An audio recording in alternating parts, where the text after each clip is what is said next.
오늘은 성전은 누림의 시작입니다 라고 하는 말씀의 제목을 가지고 여호수아 5장 10절에서부터 15절까지의 본문으로 함께 말씀의 은혜를 나누려고 합니다. 우리 함께 같이 한 목소리로 여호수아 5장 10절부터 15절까지의 말씀을 같이 읽도록 하겠습니다. 또 이스라엘 자손들이 길갈에 진쳤고 그달 14일 저녁에는 여리고 평지에서 유월절을 지켰으며 유월절 이튿날에 그 땅의 소산물을 먹되 그날에 무교병과 볶은 곡식을 먹었더라. 또 그 땅의 소산물을 먹은 다음 날에 만나가 그쳤으니 이스라엘 사람들이 다시는 만나를 얻지 못하였고 그 해에 가나안 땅의 소출을 먹었더라. 여호수아가 여리고에 가까이 이르렀을 때에 눈을 들어 본즉 한 사람이 칼을 빼어 손에 들고 마주 서 있는지라. 여호수아가 나아가서 그에게 묻되 너는 우리를 위하느냐 우리의 적들을 위하느냐 하니 그가 이르되 아니라 나는 여호와의 군대 대장으로 지금 왔느니라 하는지라. 여호수아가 얼굴을 땅에 대고 엎드려 절하고 그에게 이르되 내 주여 종에게 무슨 말씀을 하려 하시나이까. 여호와의 군대 대장이 여호수아에게 이르되 내 발에서 신을 벗으라. 내가 선 곳은 거룩하니라 하니 여호수아가 그대로 행하니라. 아멘. 성전은 누림의 시작입니다 라고 하는 제목으로 제가 설교 제목을 잡을 때에 아마 여러분들 중에 궁금증이 가지고 계신 분들이 계실 거예요. 지난주에는 성전이라는 단어가 두 가지 의미로 사용되었는데 그럼 오늘 이 주제에 등장하는 성전이라는 단어는 지난주 본문에서 앞에 있던 의미였습니까? 뒤에 있는 의미입니까? 라는 질문을 가지고 계신 분들이 계시리라 생각이 되어집니다.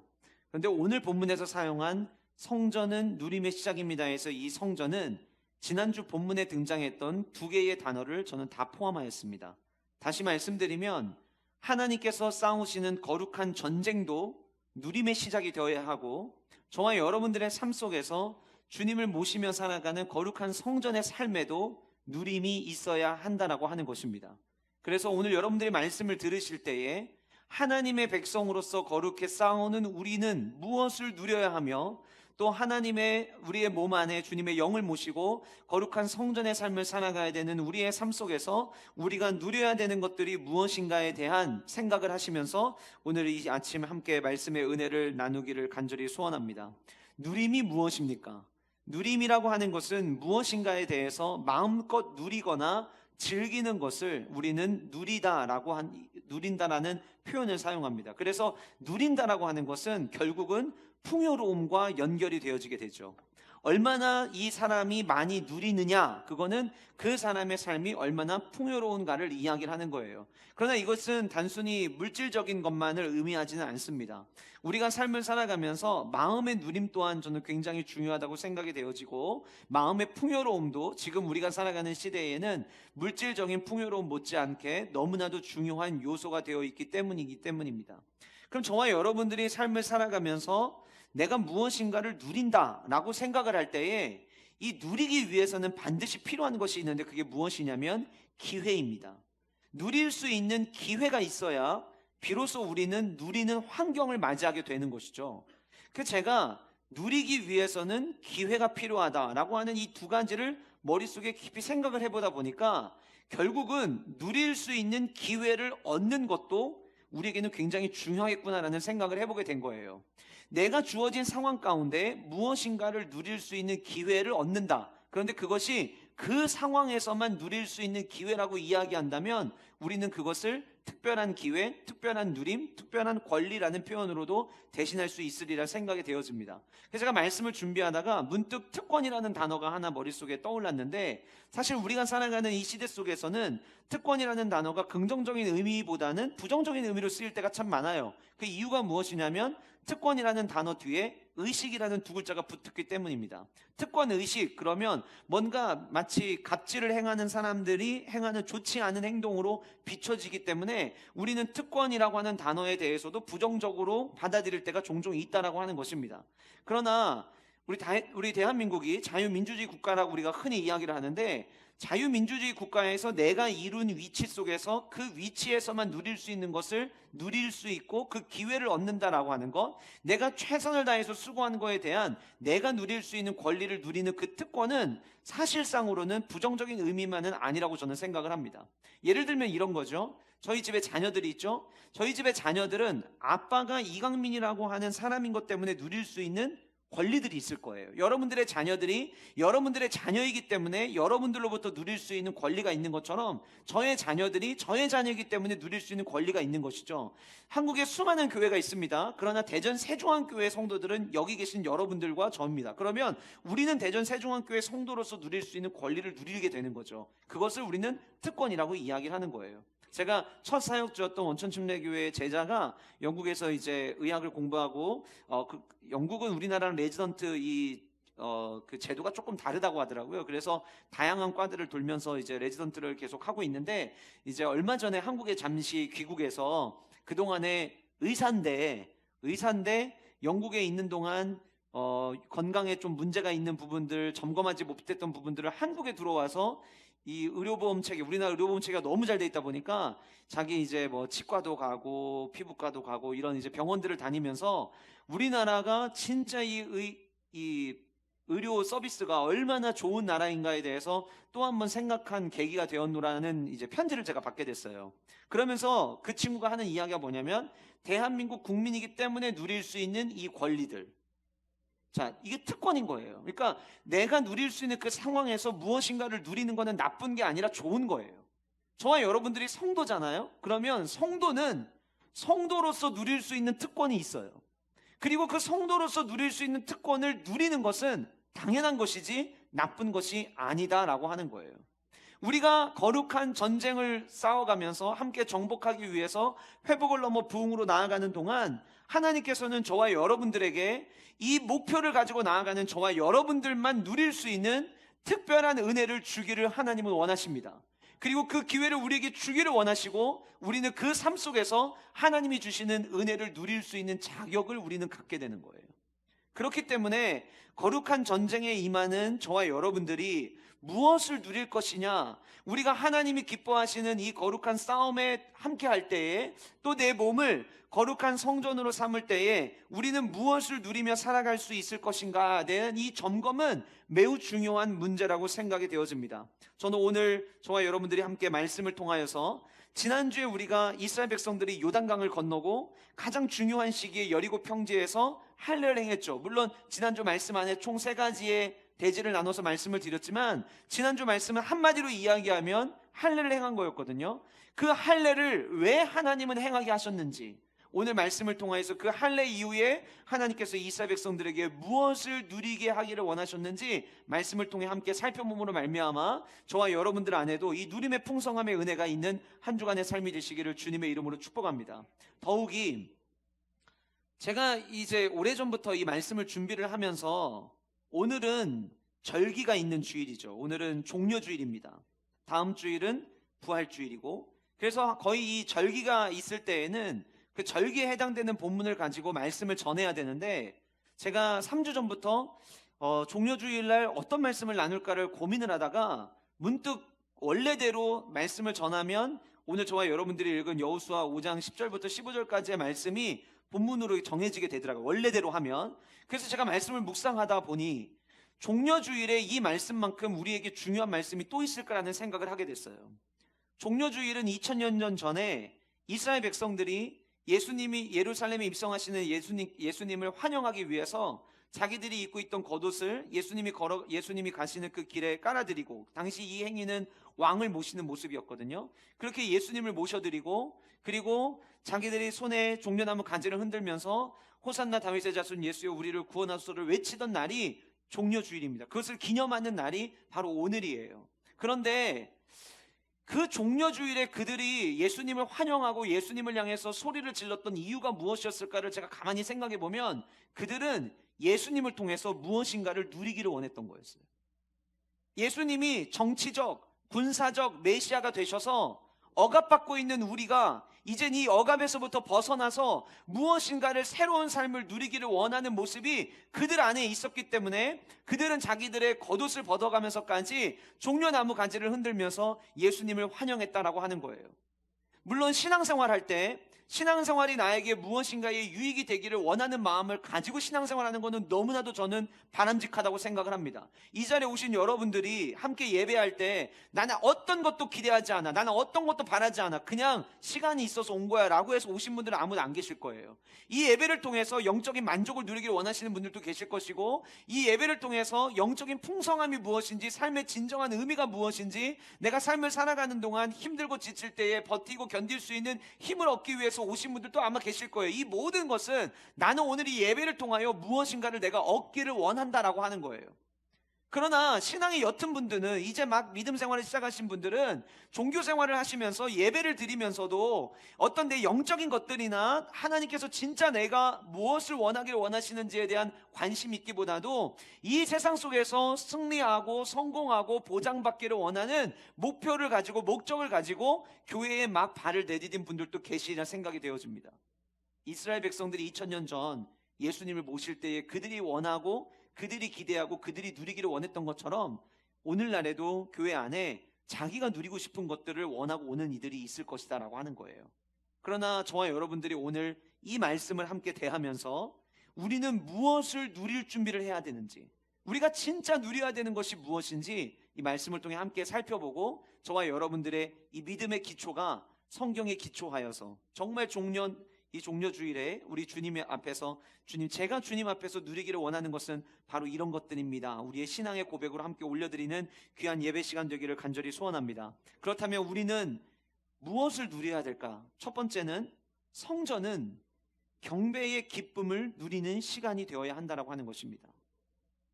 성전은 경배의 기쁨을 누리는 시간이 되어야 된다. 자, 제가 이미 말씀드린 것처럼 성전이라는 단어 안에는 두 가지 의미를 여러분 다 생각하셔야 돼요.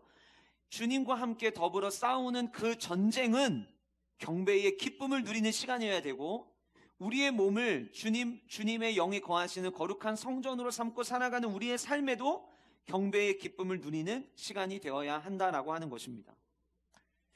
지난주 할례 이야기가 끝이 났어요. 그리고 오늘 본문의 10절은 또 이스라엘 자손들이 길갈에 진쳤고 그달 14일 저녁에는 여리고 평지에서 유월절을 지켰으며, 이렇게 시작이 됩니다. 그런데 제가 이제 지난 한 주간 동안 시간이 많았잖아요.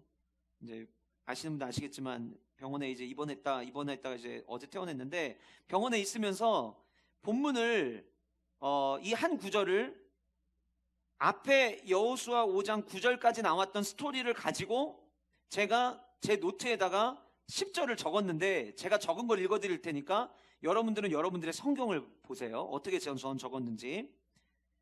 할례를 받은 후, 저는 그러니까 9절 앞부분을 요약을 일단 먼저 한 거예요. 할례를 받은 후 또 하나님의 언약을 선물로 받은 이스라엘 자손들이, 여러분들 성경에는 그냥 이스라엘 자손들이로 돼 있죠. 근데 저는 거기 앞에 이 내용을 더 깊게 묵상하고 싶어서 부연 설명을 한 거예요. 왜냐하면 이스라엘 자손이라고 하는 이 표현은 하나님과 언약, 하나님과 약속 안에 있는 민족이다라고 하는 걸 의미하거든요. 그러면 할례를 받았다, 할례를 받은 후, 할례는 하나님의 약속이었고 그 약속을, 언약을 선물로 받은 이스라엘 자손들이, 여러분들 성경은 길갈에 진쳤고 나왔는데 저는 앞에다 뭐라고 썼냐면 애굽의 수치를 물러간 바로 그곳에 진을 쳤고 그달 14일 저녁에 젖과 꿀이 흐르는 땅인 바로 그 여리고 평지에서 정말 오랜만에 유월절 절기를 지켰으며 라고 저는 적었어요. 자, 할례가 끝났습니다. 그리고 그 이후에 또라는 단어로 시작을 하면서 이 할례가 단순히 목적이 아니라 그 할례 이후에 하나님이 무엇을 지금 이들에게 행하기를 원하시는가에 대한 이야기를 지금 우리에게 들려주시는 건데, 지난주에 살펴봤던 내용을 한마디로 이스라엘 백성들이 할례를 받음으로 만약에 요약 정리를 한다면 10절을 한마디로 딱 줄이면 그 할례 받은 백성이 유월절 절기를 지켰다라고 하는 것으로 요약할 수가 있어요. 자, 그러면 할례를 베푸신 이유는 유월절 절기를 지키게 하시기 위함이라고 우리는 생각할 수 있는 거예요. 우리가 유월절이라고 하는 절기를 예배 시간에도 자주 사용하고 그러다 보니까 성경에 유월절 절기에 대한 기록이 많이 나온 것처럼 보이지만 구약 성경 전체에 유월절 절기는 총 6번밖에 등장하지 않습니다.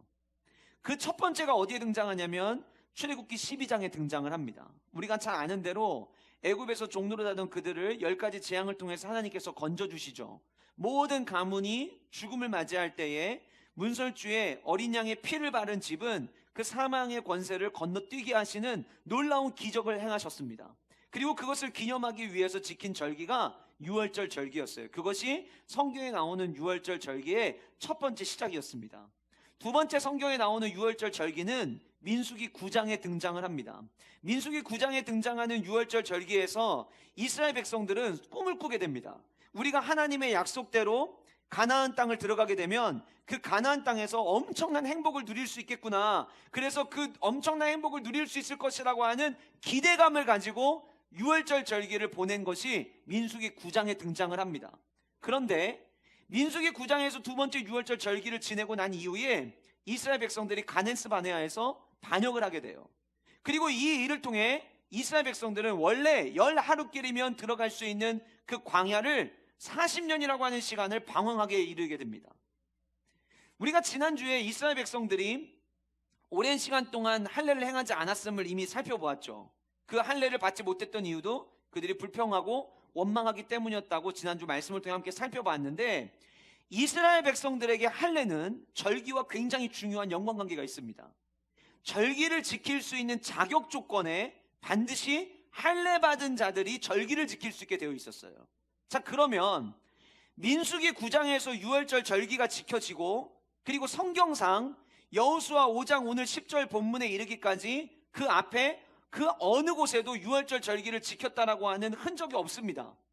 그리고 지난주 말씀을 통해서 이스라엘 백성들이 그 오랜 시간 동안 할례를 받지 못하였다는 것을 우리는 살펴봤어요. 그러면 이것이 우리에게 주는 메시지가 있어요. 이스라엘 백성들이 유월절 절기를 지낼 수 없었던 이유는 그들이 할례를 받지 못했기 때문에 유월절 절기를 지키지 못했다라고 하는 거예요. 만약에 이스라엘 백성들이 다시 유월절 절기를 지키려면 반드시 그들의 삶 가운데 할례가 필요하다라고 하는 것입니다. 여러분, 우리가 지난주에 말씀을 함께 살펴보면서 여호수아 4장 19절, 그 전주죠. 여호수아 4장 19절 말씀 한번 잠깐 보실까요?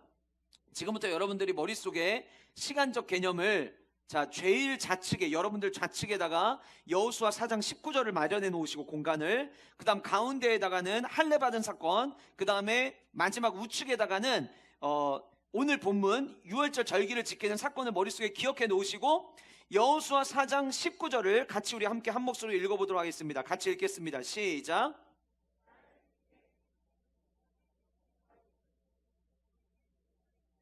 자, 첫째 달 10일에 대한 말씀을 제가 2주 전에 이 말씀 본문을 나누면서 이 날에 의미가 있다는 걸 말씀을 드렸죠. 이 날에 어떤 의미가 있다고 했죠? 출애굽기 12장 3절 보시면 첫째 달 10일이 어떤 날이냐? 유월절 절기 때 하나님께 드릴 양을 취하는 날이라고 제가 말씀을 드렸어요. 자, 그래서 여호수아 4장 19절의 본문을 가지고 제가 말씀을 전할 때에 첫째 달 10일이라고 하는 이 날짜가 언급된 것을 봐서는 유월절 절기에 대한 뭔가 하나님의 계획이 시작되고 있음을 우리에게 보여준다라고 말씀을 드렸어요. 그래서 제가 그때 이 설교를 하면서 앞으로 나중에 우리가 뒤에 가서 다시 살펴보게 될 겁니다 라고도 말씀을 드렸거든요. 자, 그러면 여호수아 4장 19절에서 유월절에 하나님께 드릴 양을 준비하는 이때에 이스라엘 백성은 유월절 절기를 지킬 수 있는 자격을 가지고 있었나요? 안 가지고 있었나요? 안 가지고 있었죠. 자, 지금 안 가지고 있었다고 고개를 돌리신 분들은 그럼 왜 안 가지고 있었던 거죠? 그렇죠. 할례를 받지 않았기 때문이에요. 오늘 본문은 유월절 절기를 지켜야 돼. 자, 다시 말씀드릴게요. 여호수아 4장 19절에서 뉘앙스는 분명 양을 준비하는 뉘앙스를 우리에게 언급을 해줬어요. 첫째 달 10일? 그러면은 양 준비하는 날인데, 양 준비한다는 거는 유월절 절기를 지키라는 건데, 그런데 이들에게는 할례가 없어요. 그러니까 하나님께서는 이스라엘 백성들이 요단강 건너서 여리고성 전쟁을 앞두고 그들에게 할례를 행하게 하시는데, 할례를 행하게 하신 이유는 그냥 단순히 쉬어가라의 의미가 아니었던 거예요. 이스라엘 백성들에게 할례를 행하신 진짜 목적은 유월절 절기를 지키게 하시기 위함이었다라고 하는 거예요. 우리가 한 군데도 살펴보실 텐데 여호수아 5장 10절 말씀입니다. 여호수아 5장 10절 말씀. 또 이스라엘 자손들이 길갈에 진쳤고 그달 14일 저녁에, 자 거기 저녁에 밑줄을 한번 쳐보세요. 저녁. 이 저녁이라는 단어가 히브리어로 에레브라는 단어를 씁니다. 출애굽기 12장 6절, 우리 잠깐 한 구절만 찾고 오도록 하겠습니다. 출애굽기 12장 6절입니다. 출애굽기 12장 6절.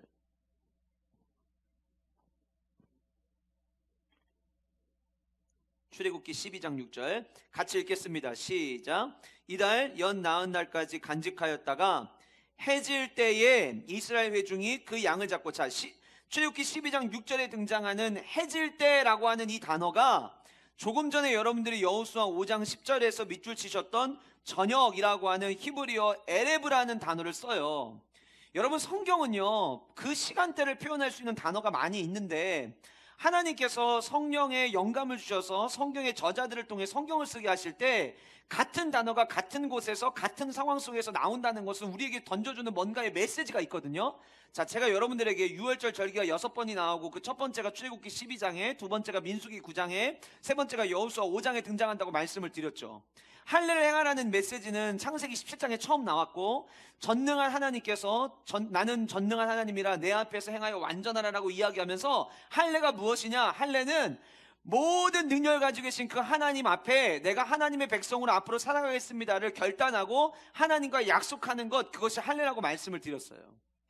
자, 그런데 출애굽기 12장에서 이스라엘 백성들이 첫 번째로 유월절 절기를 지킬 때에 10일의 양을 준비하고 14일 저녁에 양을 잡았는데 이게 첫 번째 유월절이었죠. 두 번째 민수기 9장에서 두 번째 유월절이 나왔는데 그때 이스라엘 백성들은 그 이후에 뭘 했다고 했냐면 가데스 바네아에서 반역을 행했다고 했어요. 그리고 오늘 다시 여호수아 5장 10절에 와서 출애굽기 12장에 등장했던 그 해질 때라고 하는 단어와 똑같은 단어를 오늘 여호수아 5장 10절에 사용하면서 지금 성경은 우리에게 중요한 메시지 하나를 던져주고 있는데 뭘 던져주냐면 할례 받은 민족이 말씀대로 절기를 지키기 위해서 움직이고 있음을 지금 우리에게 보여주고 있는 거예요.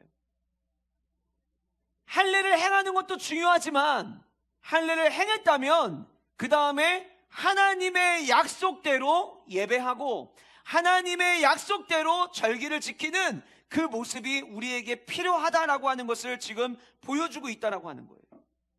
여러분, 저와 여러분들이 하나님 앞에서 예배할 때에 우리가 정복전쟁을 위해서 나아가고 회복을 넘어 부흥을 향해서 나아갈 때에 우리가 우리의 몸을 거룩한 성전으로 삼고 우리가 마음의 할례와 귀의 할례를 받아야 되는 이유가 무엇이냐? 마음의 할례와 귀의 할례가 없다면 저와 여러분들에게는 절대로 경배의 기쁨을 누릴 수 없기 때문이라는 거예요. 하나님을 향한 온전한 사랑이 필요한 마음의 할례와 주님의 말씀을 향해 청종해 듣는 귀의 할례가 없다면 우리는 경배의 기쁨을 누릴 수 없다라고 하는 거예요. 유월절 절기, 왜 유월절 절기입니까? 여러분, 우리가 유월절 절기 사망 권세를 이기게 하신 유월절 피를 바른 가정마다 죽음의 그 위기를 건너가게 하신, 우리가 아주 쉽게 얘기하지만 여러분, 만약에 그때 당시 우리가 거기에 살았다고 한번 가정을 해봅시다. 지금 우크라이나 전쟁으로 인해서 한 마을이 공중에서 떨어뜨린 폭탄으로 인해서 수많은 사람들이 목숨을 잃고 정말 무차비한 학대가 지금 계속해서 이어지고 있잖아요. 자, 그럴 때 아침에 눈을 떠서 한 마을에 폭격을 당하고 나서 아침에 눈을 떠서 어느 집은 살아있는 집이 있고 어느 집은 죽어있는 집이 있다고 만약 가정을 해봅시다. 그런데 만약 피를 발랐는데 우리 집은 살고 안 바른 집은 죽었어요. 예를 들어서 이 죽음의 문제를 우리는 가볍게 얘기하면 안 되거든요.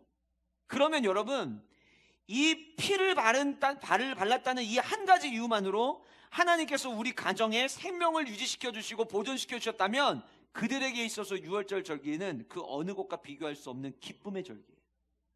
왜요? 생명을 주신 절기거든요. 소망을 주신 절기거든요. 다른 사람들은 그 피를 바르지 못해서 죽었는데 그 피를 바름으로 말미암아 살려주셨다면 그 절기는 이스라엘 백성들에게 기쁨의 절기가 될 수밖에 없는 거예요. 왜 이스라엘 백성들 애굽에서 하나님께서 건져주셨습니까? 이유가 무엇이었습니까? 광야에서 하나님 앞에 예배하기 위함이었어요. 하나님이 저와 여러분들을 건져주시는 이유는 다른 게 아니에요. 하나님 앞에 온전한 예배를 드리게 하시기 위함이다라고 하는 거예요. 여러분, 2000년 전에 예수님께서 예루살렘 성에 입성하실 때 수많은 사람들이 종려나무 가지를 흔들면서 외쳤습니다. 제가 문득 이번 주 말씀을 준비하면서 생각해 봤어요. 과연 그들 안에 예배에 대한 기쁨이 있었을까? 그들이 예수님을 통해서 무엇인가를 누리고자 하는 기대는 극대화되었을지도 몰라요.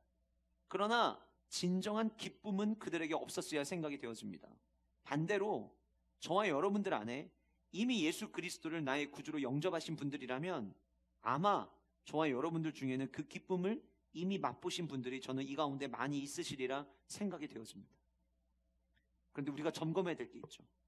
그 기쁨이 때때로 내 감정 때문에, 내 상황의 환경 때문에 굴곡이 있게 느껴질 때가 너무나도 많다라고 하는 거예요. 하나님께서 저와 여러분들의 삶 가운데 우리가 진짜 누리기를 원하시는 첫 번째는 무엇이냐면 사망 권세를 이기게 하신 그 은혜에 대한 감격으로 온전한 기쁨의 예배, 기쁨의 절기를 드리기를 하나님은 원하신다라고 하는 것입니다.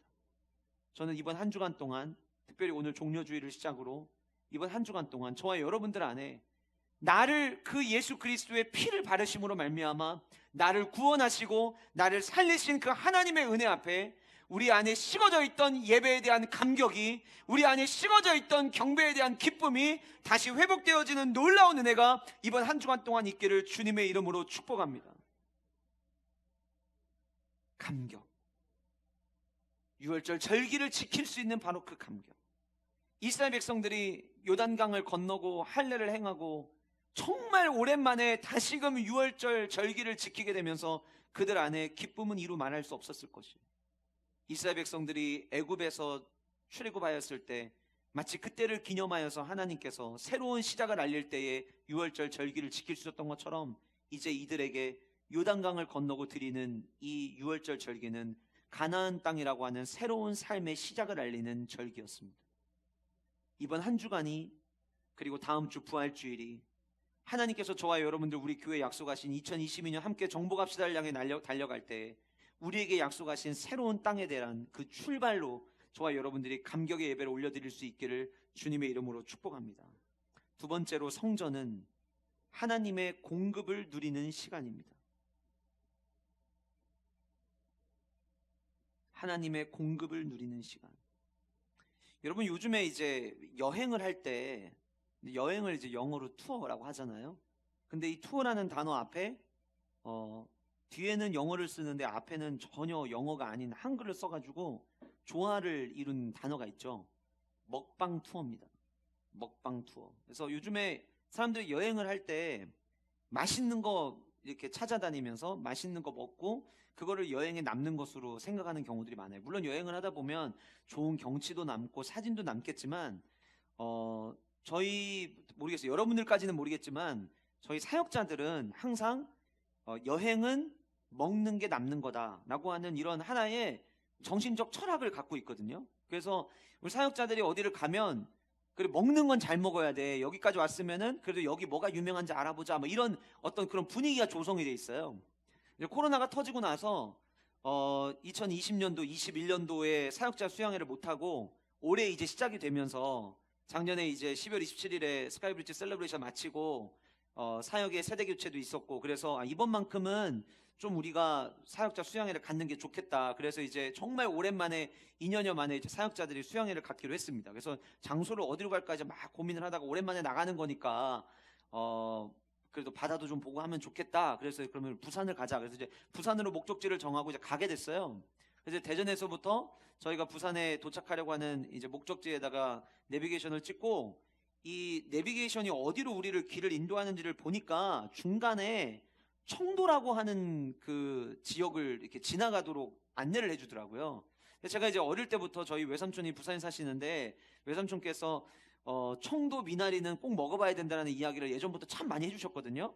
그래서 이제 내려가면서 얘기를 했죠. 우리가 부산까지 내려가는 길에 중간에 청도가 있는데 괜히 휴게실에서 이렇게 휴게실 음식 먹지 말고 점심을 청도 가서 청도 미나리 먹는 게 어떨까요? 그래서 이제 청도 미나리를 가게 됐어요. 근데 그 청도에 가보신 분들 아시겠지만 그 청도가 다 미나리로 유명한 게 아니라 청도에 한제라고 하는 지역 이름이 있습니다. 그 청도 한제에 가면 그 한제라고 하는 마을은 전부 다 미나리를 길러요.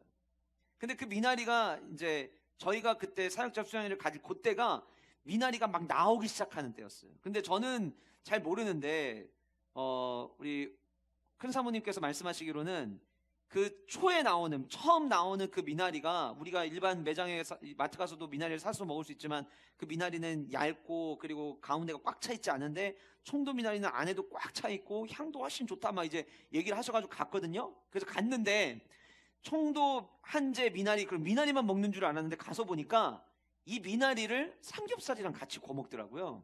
그래서 돌판에다가 배고프시죠?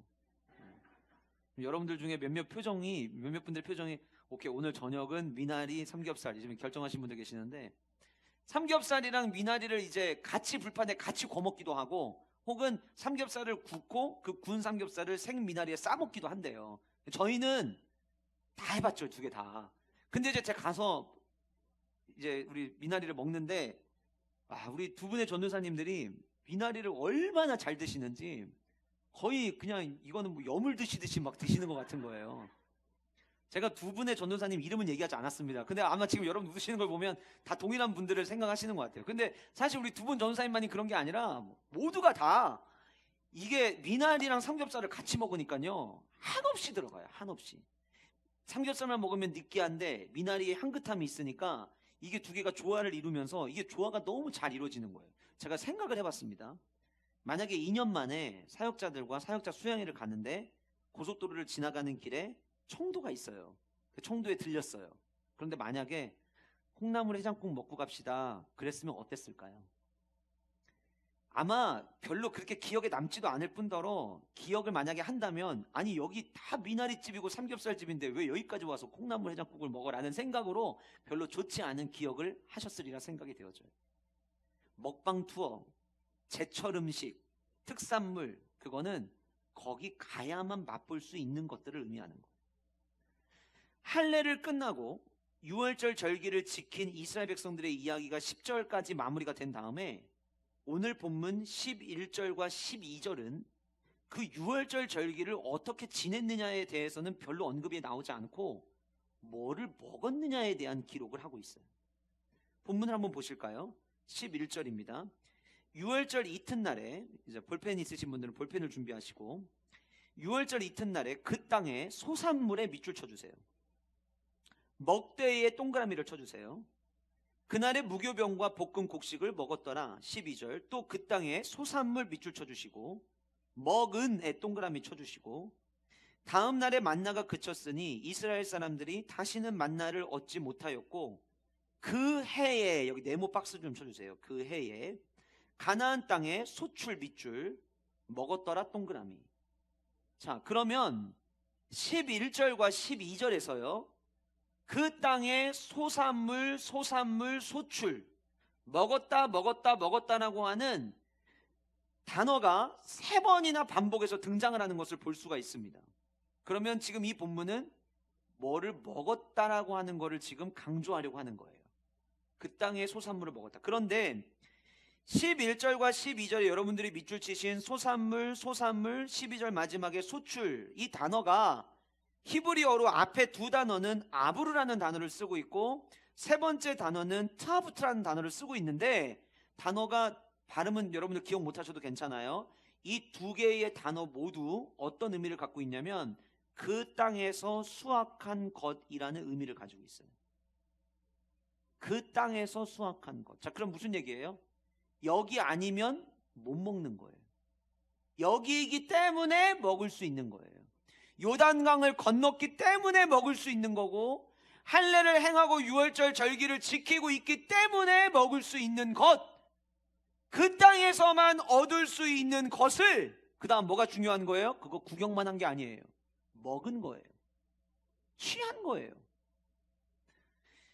지금 유월절 절기를 지키면서 하나님께서 이스라엘 백성들에게 너희들이 거룩한 성전에 참여하면, 너희들을 거룩한 성전의 삶을 살아가면 나는 너희들이 누릴 수 있는 것을 또 준비해 놓았단다. 그게 무엇이냐? 거기에 가야만 먹을 수 있는 것, 청도 한제에 가야만 먹을 수 있는 미나리가 있듯이, 우리가 하나님께서 정복합시다라는 주제를 가지고 나아가서 정복했을 때에 그 정복한 곳에서만 얻을 수 있는 그 기쁨, 그 정복한 곳에서만 누릴 수 있는 그 축복, 그것이 있다라고 하는 거예요. 우리가 최선을 다해서 하나님이 주실 부흥을 향해 달려가지만 하나님은 그 부흥을 마주한 저와 여러분들에게 그 부흥을 마주한 성도이기 때문에만 누릴 수 있는 축복을 우리를 위해서 예배해 놓으셨어요. 저는 확신합니다.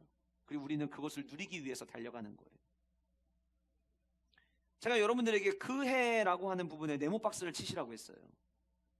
자, 여러분, 지금 이스라엘 백성들이 요단강을 건넜던 시기가 일부러 12월 31일까지 기다리다가 1월 1일 날 들어간 건가요? 아니죠. 아니면 요단강을 건너고 6월절 절기를 지키는 순간 갑자기 하나님께서 시간을 다시 리셋시켜셔가지고 1월 1일 날짜로 바뀌었을까요? 아니에요. 자, 그럼에도 불구하고 성경은 그 해에라는 단어를 썼어요. 뭘 의미할까요? 이때부터 새로운 삶이 시작된다라고 하는 것을 알려주는 거예요. 그 가나안 땅에 들어가서 그 땅에서만 얻을 수 있는 것을 얻게 되는 그때부터의 새로운 삶이 시작이 되더라라고 하는 거예요. 저는 우리 세종항의 모든 성도님들이 회복을 넘어 부흥을 향해 나아갈 때에 그 부흥의 때에 새로운 삶이 새롭게 시작되는 은혜가 저와 여러분들과 우리 교회 가운데 있기를 원하고, 그 새로운 삶이 시작될 때에 하나님께서 그 땅에서만 누릴 수 있는 것들을 얻게 하시는 놀라운 역사를 저와 여러분들이 마주할 수 있기를 주님의 이름으로 축복합니다. 출애굽기 12장에 첫 번째 유월절이 나온다고 했고, 여호수아 5장 10절에 세 번째 유월절이 나온다고 하면서 이 두 개의 연결된 걸 제가 여러분들에게 말씀을 드렸어요. 여기서 재미난 게 하나가 더 있습니다. 출애굽기 12장에서 첫 번째 유월절을 지키고 난 이후에 13장 5절 말씀에 가나안 땅을 젖과 꿀이는 땅이라고 언급합니다. 그리고 지난주에 제가 이미 말씀드렸죠. 여호수아 5장 6절에서 그 가나안 땅을 젖과 꿀이는 땅으로 언급하고 있어요. 새로운 시대가 열릴 때에, 그때에 우리는 젖과 꿀이는 하나님의 은혜를 맛볼 수가 있는 거예요. 사랑하는 성도 여러분, 오늘 성경은 이렇게 이야기합니다. 그 땅의 소산물을 먹은 다음 날에 만나가 그쳤으니 이스라엘 사람들이 다시는 만나를 얻지 못하였고, 이 만나 어떤 만나예요? 지난 40년 동안 하나님께서 공급하신 만나예요. 근데 이거 만나 이제 그쳤다고 이스라엘 백성들이 슬퍼해야 될 이유가 있습니까? 없죠. 왜요? 그거 오히려 그친 게 감사하죠. 40년 동안 똑같은 거 먹었는데 이제부터는 그 땅의 소산물을 먹게 되는 거예요.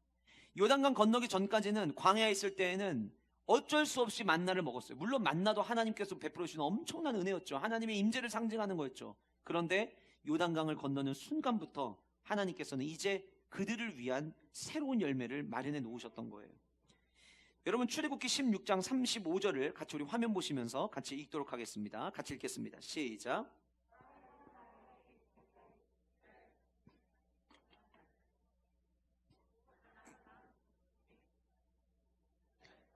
자, 여러분, 사람이 사는 땅이라고 표현을 했어요. 저는 이거 어떻게 읽어졌냐면 사람이 살만한 땅이라고 읽어졌어요. 저는 그렇게 읽어졌어요. 그러니까 광야 40년은 사람이 살만한 땅이었나요? 아니에요. 그런데 젖과 꿀이는 땅은 사람이 사는 땅이에요. 그 땅에 이르기까지 이스라엘 자손이 40년 동안 만나를 먹었으니 곧 가나안 땅 접경에 이르기까지. 자, 그러면 가나안 땅 접경이라고 여기 지금 출애굽기 16장 35절에서 이야기하고 있는 이 여기는 위치가 어디일까요? 요단강 건너기 전일까요? 요단강 건너기 후일까요? 아니죠. 요단강 가나안 땅 접경에 이르기까지 만나를 먹었다고 했으니까 건너기 전이에요, 후예요? 그렇죠, 전이죠. 그런데 지금은 요단강을 건넜죠. 그러면 그때부터는 만나를 먹어요, 안 먹어요? 안 먹는 거예요. 이미 출애굽기 16장 35절에 약속을 하신 거예요. 신명기 6장 10절과 11절 같이 이어서 읽어보겠습니다. 같이 읽겠습니다. 시작. 내 하나님 여호와께서 내 조상 아브라함과 이삭과 야곱을 향하여 내게 주리라 맹세하신 땅. 자, 여기서 맹세하신 땅이 어떤 땅이에요? 젖과 꿀이라는 가나안 땅을 의미하는 거예요. 계속 읽겠습니다. 시작. 너를 들어가게 하시고 내가 건축하지 아니한 크고 아름다운 성읍을 얻게 하시며. 자, 여리고성 커요, 안 커요? 크죠? 크면은 막 웅장하겠죠? 그럼 아름답게도 느껴지겠죠? 그런데 그 성을, 여리고 성을 이스라엘 백성들이 건축했나요? 아니죠.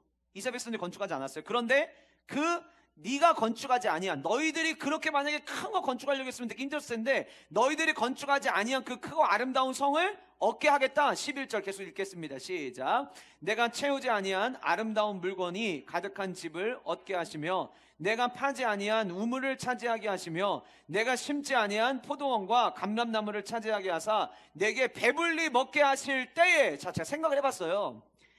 요단강을 건너서 지금 그들이 그 땅의 소산물을 먹었다라고 했는데, 그 땅의 소산물이 뭔지가 오늘 본문에 자세히 나오질 않아요. 그런데 왠지 오늘 본문에 등장한 포도와 감람나무를 비롯한 것들이 아니었을까 생각을 해보는 거예요. 왜냐하면 신명기 6장 10절과 11절에 이미 약속하셨거든요.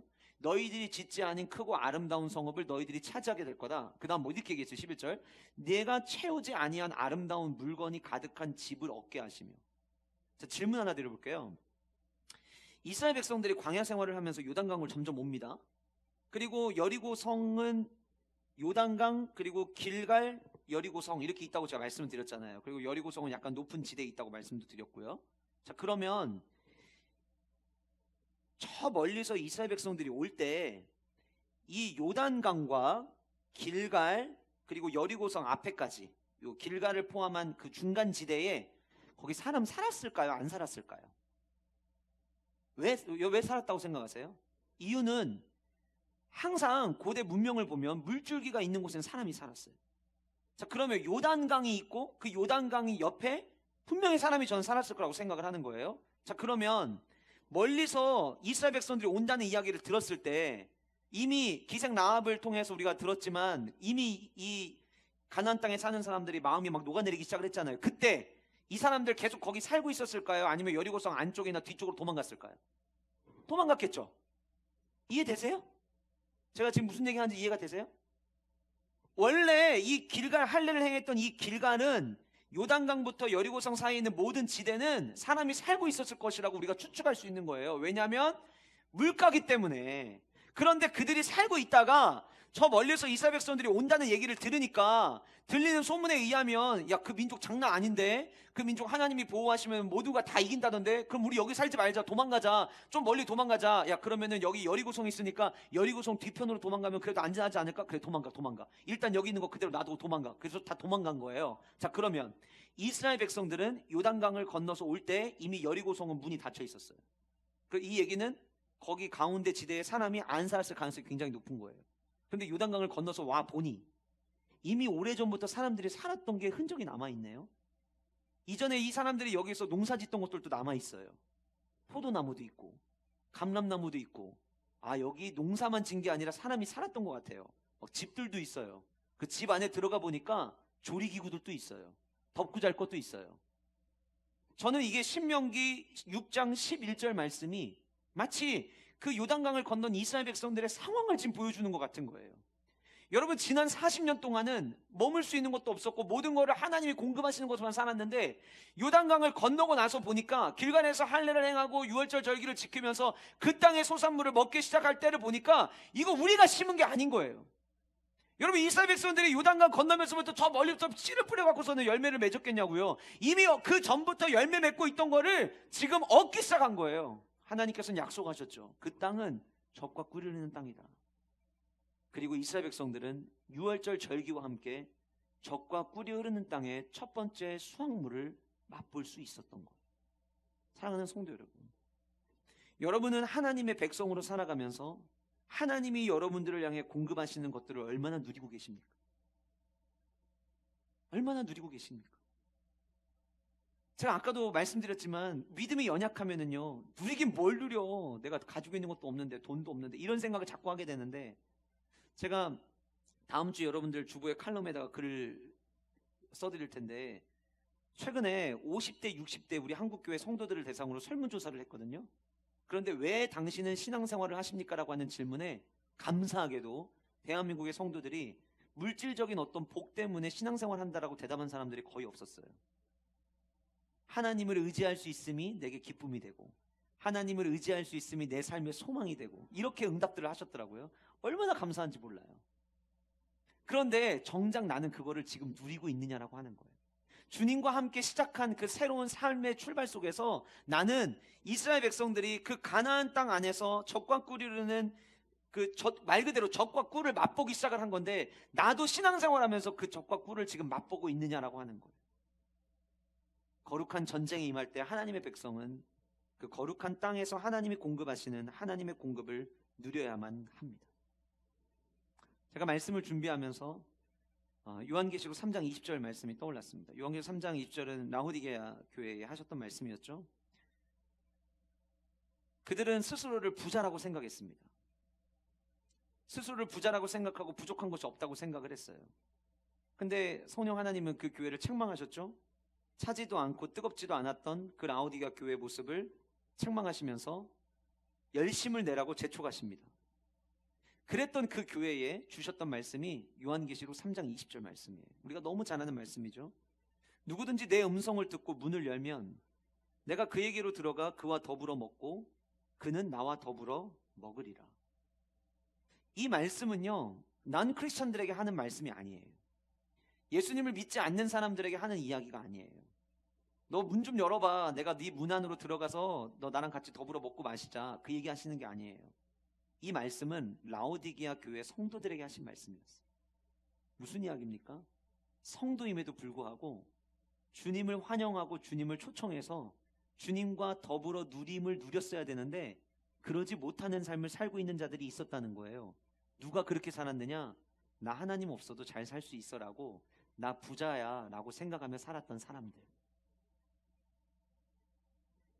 저도 여러분들도 신앙생활하면서 주님이 주시는 풍성한 은혜를 마음껏 누리는 축복이 있기를 원합니다. 그러기 위해서 나 부자라는 생각하면 안 돼요. 늘 우리는 주님 앞에서 목말라야 돼요. 그리고 주님과 함께 더불어 먹고 마시는 은혜를 우리는 누려야 돼요. 여러분, 3장 20절에 그와 더불어 먹고라고 하는 이 단어가 테이프네오라고 하는 헬라어를 쓰고 있는데 말 그대로 식사하다예요. 무슨 얘기입니까? 주님은 저와 여러분들이 함께 할 수 있는 밥상을 주님은 늘 차려주세요. 그리고 그거를 우리가 함께 나누기를 원하세요. 여러분은 주님이 여러분들을 위해 마련해 놓으신 영의 밥상을 잘 받고 계십니까? 그 은혜를 누리고 계십니까? 날마다 우리의 삶의 모습을 점검하면서 저와 여러분들의 삶 가운데 이 하나님의 공급을 충만하게 누리는 은혜가 저와 여러분의 삶에 계속해서 이어질 수 있기를 주님의 이름으로 축복합니다. 마지막 세 번째로, 성전은 하나님의 대장 되심을 누리는 시간입니다. 하나님의 대장 되심을 누리는 시간이다. 이제 10절에서 유월절 절기를 지켰고 11절과 12절에서 가나안 땅의 소출을 먹었다라고 하는 내용까지 마무리가 됩니다. 그리고 저와 여러분들이 가지고 있는 성경에 보면 단락이 바뀌게 나오죠. 그리고 나서 새로운 장면이 보입니다. 여호수아가 여리고에 가까이 이르릅니다. 자, 이제 여호수아 입장을 좀 생각을 해볼까요? 여리고 성을 정복해야 되고 가나안 땅을 정복해야 되는데 제일 큰 복병은 요단강이었어요. 물이 넘치는 시기에 이거 어떻게 건너지? 그런데 그 요단강을 하나님이 언약궤로 발을 내딛는 순간 다 말라주셨고 건넜습니다. 그리고 건너와서 정말 뜻하지 않게 하나님께서 갑자기 할례를 행하라고 하셨고 이스라엘 백성들 약 70만 명이 할례를 받았어요. 그러는 동안 여리고성에서 그 어떤 공격도 시작되지 않았어요. 야, 하나님이 돌보시는구나. 그리고 나서 할례가 마쳐지고 나서 하나님 앞에 사망 권세를 이기게 하시는 그 기쁨의 절기의 감격을 그들이 누리고 그 땅의 수확물까지 먹었습니다. 많은 이스라엘 백성들은 마음의 평안함과 여유가 있을지 모르겠지만 어쩌면 여호수아는 이제부터가 시작인 거예요. 이제는 더 이상 할 게 없어요. 이제 여리고성 정복하는 것만 남은 거예요. 이제 뭐 할례도 했고 유월절 절기도 지켰고 이제 눈앞에 여리고성만 있습니다. 근데 가까이 가서 보면 볼수록 너무 커요. 방법이 안 나와요. 그래서 어쩌면은 혼자 이 여리고성 도대체 어디에 빈틈이 있을까 생각하는 마음으로 혼자 한번 이렇게 길을 걸어보려고 나갔던 것 같아요. 그런데 그러다가 칼을 빼어 손에 마주 들고 있는 한 사람을 마주하게 됩니다. 본능적으로 여호수아가 질문을 했습니다. 뭐라고 질문했냐면, 너는 우리를 위하느냐 아니면 우리의 적들을 위하느냐? 너는 이스라엘 편이냐 아니면 여리고 편이냐? 이렇게 부른 거예요. 우리가 이제 교회에서 종종 체육대회를 하잖아요. 우리가 교회에서 체육대회 할 때 청팀, 백팀 혹은 세중앙팀, 비컴팀 이렇게 나눠요. 그러면은 이제 우리가 미리 교구별로, 목장별로 어느 교구는 어느 팀입니다라고 다 말씀을 드리잖아요. 그럼 이제 들어올 때 우리 지난번에 한 3년, 벌써 2년 전에 하고서 못하고 있는데 들어올 때 팔찌를 나눠드렸잖아요. 그거 할 때 어느 팀이세요? 라고 물어보면 뭐라고 대답해야 돼요? 세중앙팀입니다 라고 이야기하든지 비컴팀입니다 라고 이야기하든지 둘 중에 하나예요. 어느 팀이세요? 라고 물었을 때 아닙니다 라고 말하면 답이 잘못된 거예요. 그죠? 근데 오늘 본문에 보니까 여호수아가 우리 편입니까? 아니면은 여리고성 사람들 편입니까? 라고 질문을 했는데 답변을 뭐라고 왔냐면 어느 편이다 라고 답변이 온 게 아니라 아니다 라고 답변이 왔어요. 그리고 나서는 뭐라고 말씀하셨냐면 나는 여호와의 군대 대장으로 지금 왔다라고 이야기를 하십니다. 여호수아 입장에서 여리고 성을 무너뜨리는 이 전쟁을 할 때에 이스라엘 백성들이 이끌고 여리고 성을 정복하는 이 전쟁에 가장 앞에 누가 서 있다라고 여호수아는 생각하고 있을까요? 예? 자기 자신일 거예요. 모세라는 리더가 있었고 그 모세라는 리더 다음에 자기가 이제 새로운 이스라엘 백성들을 이끌고 가나안 땅을 향해 점령에 들어가면서 이 가나안 땅의 정복 전쟁에 있어서 내가 리더고 내가 앞에서 무엇인가를 해야 된다라고 하는 생각이 여호수아 안에 있을 수밖에 없을 거예요. 그런데 여호수아가 그래서 너무 두려운 마음을 갖고 있었고 이 사람이 내 편인지 여리고성 사람 편인지를 묻기 위해서 질문을 했는데 그 사람의 답변은 너무 속 시원한 답변을 들려준 거예요. 뭐냐면 나는 여호와의 군대 대장으로 왔다. 자, 이게 무슨 얘기냐면 지금까지 여호수아는 이 싸움의 대장의 역할을 내가 감당해야 된다고 생각을 하고 있었는데 갑자기 그 짐이 확 벗어지는 거예요. 너 지금까지 네가 착각하고 있었던 거 있는 것 같아.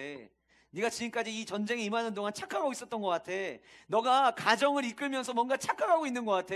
너가 너의 사업을 하면서 뭔가 착각하고 있는 것 같아. 너가 직장 생활하면서 뭔가 착각하고 있는 것 같아. 내가 잘해야 돼. 이거 내가 해야 될 몫이야. 이거 내가 감당해야 될 몫이야. 그런데 하나님이 우리에게 말씀하시는 건 뭐냐면 그거 네가 하는 게 아니고 내가 할 거야.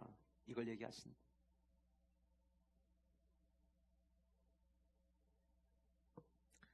지난주 저는 참 은혜의 시간을 보냈습니다. 지난주 주일날 예배 끝나고 오후 예배 마치고 우리 목자 모임 끝나고 난 다음에 기도 음악을 녹음을 해야겠다라는 마음을 주셨고 그래서 여러분들이 1시간 기도 작정하신 분들 오셔서 기도하신 분들 아시겠지만 그 기도 음악이 그냥 연주팀이 연주하고 제 목소리만 녹음한 게 아니라 그날 1시간을 같이 진짜 기도를 했거든요. 그래서 같이 기도를 하면서 저는 같이 옆에서 기도하다가 중간에 기도 제목 드리고 기도하고 이렇게 반복을 한 거예요. 지난 한 주간 동안 우리 성도님들이 교회 왔을 때 목사님이 녹음해 놓으신 이 녹음 들으면서 기도 제목 가지고 기도할 수 있어서 너무 좋았다라고 이야기하신 분 피드백이 참 많았어요. 너무 감사했습니다. 지난주에 이제 그렇게 하나님께서 준비시키시고 뜻하지 않게 이제 월요일에 허리에 문제가 생겨서 이제 화요일부터 어제까지 병원에 이제 입원을 하게 됐죠. 그리고 이제 어제도 퇴원을 하고 나서 교회도 못 왔어요. 사실은 와서 원로 목사님 사모님 뵙고 가려고 하다가 몸이 너무 힘들어가지고 안 되겠다 싶어갖고 그냥 집에 가서 어제도 약 기운 때문에 그런 건지 뭔지는 모르겠는데 계속 누워 있게 되고 그리고 잠이 계속 오고 그래서 사실은 오늘 오전에 원로 목사님도 주일 낮 예배를 준비하셨고 저도 병원에서 준비를 해놓고 어제 저녁에도 원로 목사님께서 절대 무리하지 말고 주일날 아침에 컨디션이 좋지 않으면 말씀을 전하시겠다라고 이야기가 되어 있는 상황이었어요. 그리고 이제 어제 저녁에 와서 약이 셌는지 막 속도 쓰리고 그래서 새벽에도 여러 차례 일어나고 깨고 반복하고 아침에도 오늘 교회 나오는데 사실은 지금은 제가 좀 컨디션이 좀 그나마 좋아졌는데 일부 때는 설교 시작하고 한 40분 지날 때까지 컨디션이 올라오질 않았어요. 되게 좀 힘들었었어요. 그런데 제가 오늘 아침에 이걸 어떻게 해야 되냐 원로 목사님께 말씀을 드려야 되냐 말아야 되냐 이 마지막 이제 고민을 하고 있을 때에 오늘 이 세 번째 대지가 저에게는 소망처럼 들렸어요. 야, 너 본문의 대지를 다 만들어 놓고 삽지까지 다 만들어 놓고 여전히 넌 네가 하려고 하고 있구나. 그 마음을 제게 주시는 거예요. 하나님이 하시는 겁니다. 저와 여러분들의 삶은 우리의 자녀 잘 돌봐야죠. 그러나 그거 우리가 하는 게 아니잖아요. 하나님이 하셔야죠. 우리의 사업 우리가 하는 겁니까? 하나님이 간섭하셔야죠. 직장 생활, 우리의 미래, 우리의 노후, 모든 것들 하나님의 간섭이 우리는 필요한 자들이라는 거예요.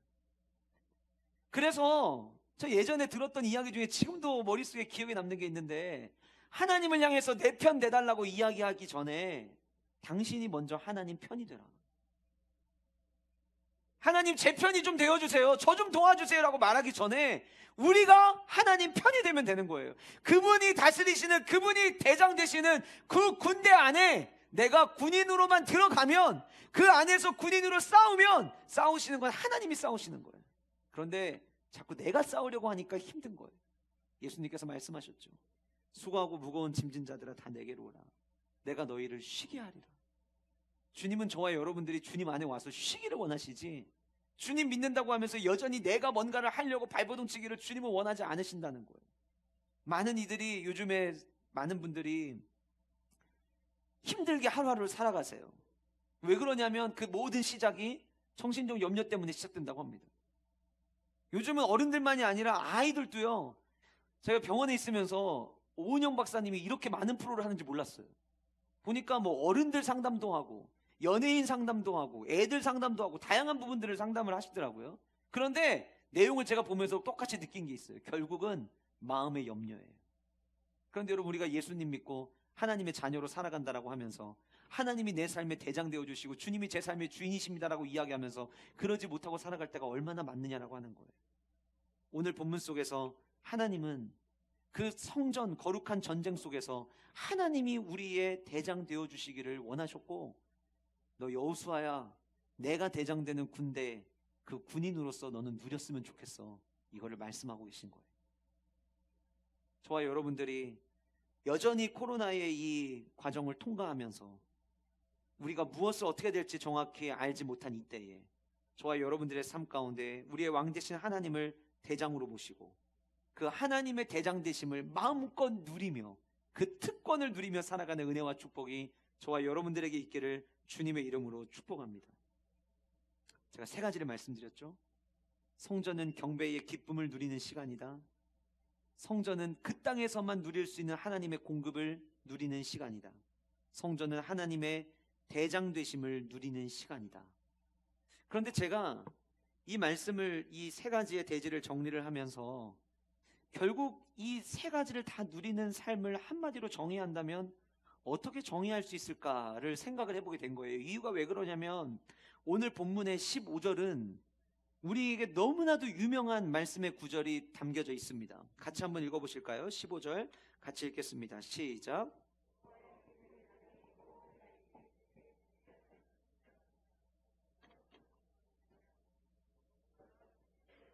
굉장히 익숙한 본문이죠. 하나님께서 모세를 떨기나무 불꽃에서 부르실 때에 네가 서 있는 곳 거룩한 땅이니 그곳에서 신을 벗으라 말씀하심으로 말미암아 하나님께서 모세를 부르셨던 그 시작이었습니다.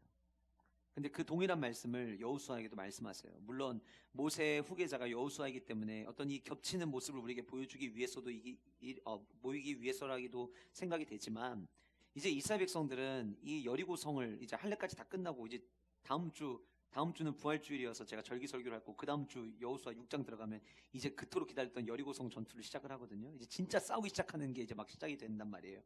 이 상황 속에서 하나님께서 이 중요한 이제 여리고성 성 정복을 앞두고 여호수아에게 마지막 무슨 말씀을 하셨느냐, 굉장히 중요한 말씀이에요. 그런데 뭐라고 말씀하셨냐면 마치 모세에게 말씀하셨던 것처럼 내 발에서 신을 벗어라. 내가 선 곳은 거룩하니라. 자, 그러니까 너가 지금 서 있는 곳이 거룩한 땅이니까 너 발에서 신을 좀 벗을래? 이렇게 얘기하신 거예요.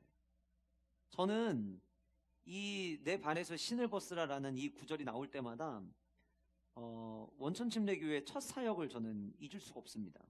제가 몇 번 말씀드려서 이미 알고 계신 분들도 계시겠지만, 제가 원천침례교회 사역을 시작하기 앞서서 한 주 먼저 이 교회의 분위기와 예배가 어떻게 드려지는지를 경험하고 싶어서 한 주 먼저 부임하기 전에 일주일 전에 그 교회 주일 예배를 드리게 됐어요. 근데 그때가 언제였냐면 인도네시아에 쓰나미가 와가지고 인도네시아에 있는 사람들이 옷도 다 집이 다 무너지고 삶의 터전을 잃어가지고 이제 뭐 옷도 없고 생필품도 없고 막 있을 그때에 이제 아이들이 쓰나미로 인해서 바닥에 돌, 유리, 못 같은 게 막 너무 많은데 신발도 없고 이러다 보니까 어린 애들부터 시작해서 어른들이 길거리를 그냥 맨발로 다니다가 발에 막 유리가 찔리고 못이 찔려가지고 화상풍 걸리는 일들이 막 일어나기 시작을 하는 거예요. 그래서 그때 이제 한국의 몇몇 교회들이 인도네시아에 신발 보내기 운동을 막 시작하던 때였어요. 근데 그 주에 이제 마지막 주 설교인 거죠. 그 해의 마지막 주 설교로 김요셉 목사님이 이 여호수아 5장에 있는 이 마지막 본문으로 설교를 하시고 거기까지는 좋았어요. 그리고 이제 내년부터 우리도 하나님의 거룩하심을 바라보며 살아가자, 여기까지는 좋았는데 다 끝나고 나서 제안을 하신 거예요. 오늘 이 말씀을 우리가 그대로 실천했으면 좋겠다. 인도네시아에 지금 이런 상황인데 우리 거기 계신 분들에게 우리의 신발을 좀 보내자. 그래서 예배드리 오신 여러분들이, 은혜에 감동되신 분들은 오늘 여러분들이 예배드린 그 자리에 신발을 벗고 가시라고 제안을 한 거예요. 저는 그날 그 다음 주부터가 부임이었거든요. 그런데 분위기 한번 먼저 보려고 1주 먼저 간 거고, 대전에서부터 차를 가지고 운전을 해서 갔어요.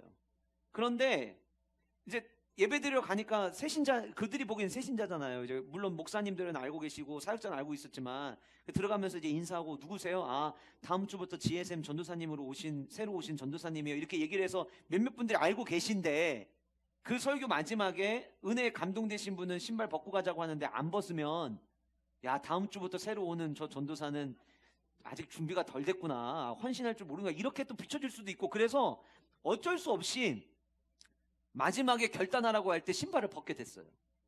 그리고 맨발로 수원에서부터 대전까지 온 거예요.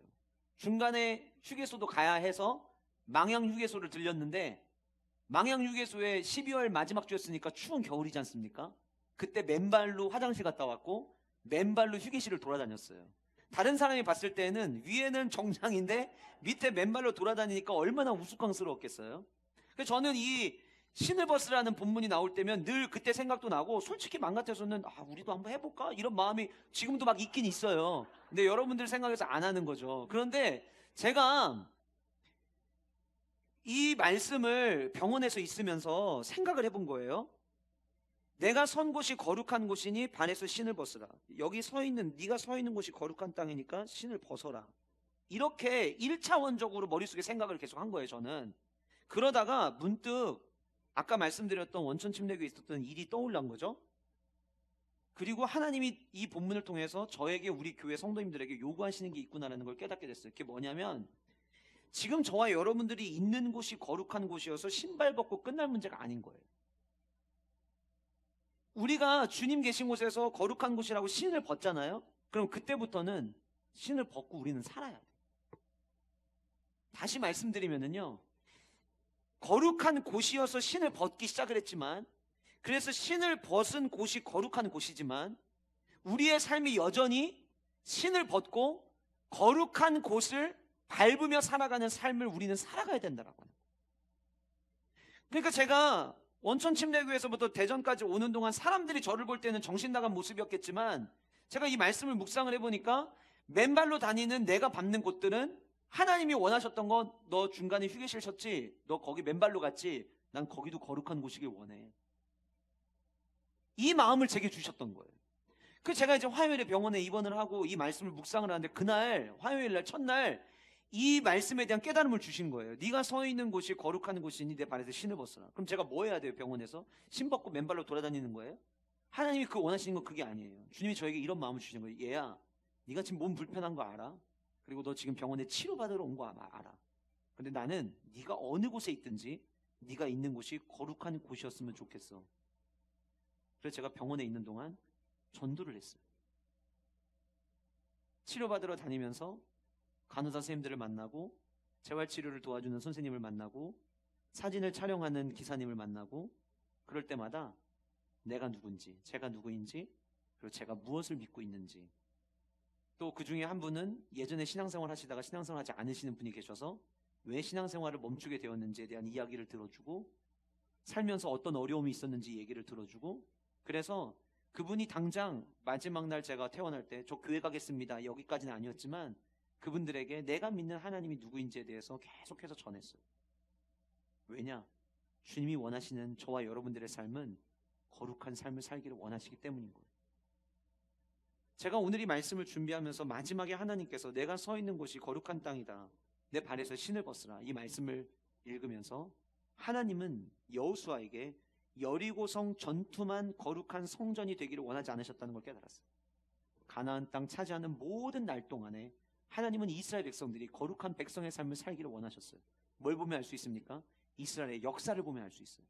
이후에 이스라엘 백성들이 사사시대를 가면서 왜 고통당합니까? 이유가 무엇입니까? 거룩한 삶을 살았어야 되는데 그들은 거룩한 삶을 살지 않았어요. 하나님만을 예배했어야 되는데 하나님만을 예배하지 않았어요. 그래서 그들은 그들의 삶 가운데 무너짐을 경험하기 시작했던 거예요. 여러분, 분명 하나님의 백성의 삶을 살아가는 그 삶은 풍성한 삶입니다. 누림의 삶입니다.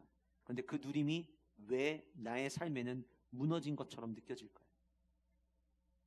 거룩하게 살아야 될 우리의 삶에 거룩을 무너뜨렸기 때문에 우리의 삶에 그 누림이 멈춰진 것은 아닌지 저와 여러분들의 삶의 모습을 돌아볼 수 있기를 간절히 소원합니다. 여러분, 거룩함을 회복할 수 있는 최고의 기회가 이렇게 날짜를 맞추고 설교한 게 아니지만 최고의 기회가 우리에게 주어졌습니다. 우리의 모든 허물과 우리의 모든 더러움을 씻을 수 있는 유일한 길은 오직 십자가의 보혈밖에 없습니다. 내일부터 시작되는 한 주 5일밖에 되지 않는 이 짧은 기간 동안 함께 나오셔서 왜 우리는 십자가를 붙들어야 하는지, 그리고 십자가를 통해서 우리는 어떤 은혜를 누려야 하는지 다시금 한 주간 동안 그 십자가의 은혜를 깊이 깨닫고 저와 여러분들 안에 성도로서 누릴 수 있는 그 최고의 은혜들을 다시금 풍성하게 누릴 수 있는 은혜와 특권을 회복하는 귀한 한 주간이 되시기를 주님의 이름으로 축복합니다. 함께 기도하시겠습니다. 이 시간 함께 기도하실 때 오늘 주신 말씀 가지고 함께 기도하기를 원합니다. 하나님, 내 안에 경배의 기쁨을 누리게 하여 주시옵소서. 유월절 피를 바름으로 말미암아, 그 어린 양의 피를 바름으로 말미암아 생명을 얻었던 그들이 정말 기쁨과 감격으로 유월절 절기를 지켰던 것처럼 하나님, 우리 안에, 내 안에 이 경배의 기쁨이 회복되기를 원합니다. 하나님, 하나님의 공급을 내가 누리게 하여 주옵소서. 성도로서 누릴 수 있는 이 하나님의 공급, 새로운 땅에서 얻는, 회복을 넘어 부흥의 시대에서만 누릴 수 있는 하나님 그 공급을 누리게 하여 주시옵소서. 하나님의 대장 되심을 주님 누리게 하여 주셔서 내가 싸우는 게 아니라 그저 주님이 대장 되시는 그 군대 안에 내가 들어가서 주님의 승리를 맛보는 삶을 살게 하여 주옵소서. 이것을 누리는 삶의, 우리의 삶의 모습에는 거룩한 땅에서 신을 벗고, 신을 벗는다는 것은 주인 앞에서의 절적인 복종을 의미합니다. 하나님 앞에서 나의 모든 것들을 내려놓고 내가 주님 앞에 복종하는 삶을 살겠습니다. 우리가 주님 앞에 복종하는 삶을 살아가면 그 삶은 거룩한 삶이 될 것이에요. 우리의 삶에, 저와 여러분들의 삶에 이런 거룩한 땅에서의 사는 백성의 삶의 모습이 있게 해달라고 이 시간 주님 한 목소리 함께 기도하며 나아가겠습니다. 기도하시겠습니다.